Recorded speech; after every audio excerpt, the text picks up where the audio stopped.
What a great way to start the day today.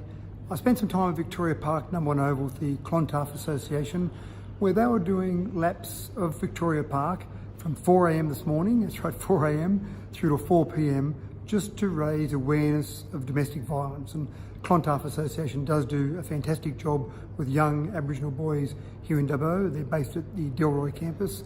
And so this day today was just about that whole awareness issue, and I promised to go down there, and I said I'd do about 200 laps of Victoria Park. I'm not sure that was the smartest idea. I'm sure my backside and my legs will be feeling it tomorrow.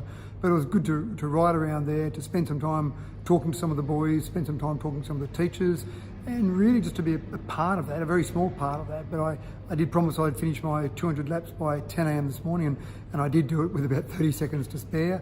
There were some of the kids there, some of the young kids who had started at 4 a.m, and they were going to do more laps than I did, and they were just ticking away, going around and around, and again, really just making sure that they were there to make the community aware and have the community involved in an incredibly important area with domestic violence and the issues that we still have around domestic violence.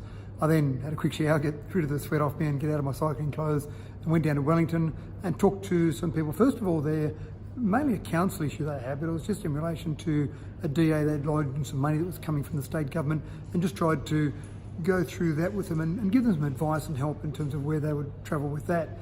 I then went to the pub, the Cow and Calf. I had to meet some people there and just went around and talked to a few different people about different issues. Certainly people were very concerned about Wellington and what can be done with Wellington down the track.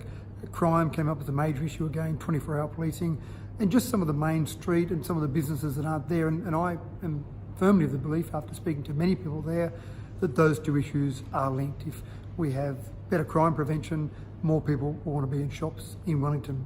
I then came back to Dubbo after spending some time there and set up for the Home Building and Trade Expo. This is an excellent expo, first year it's ever been held.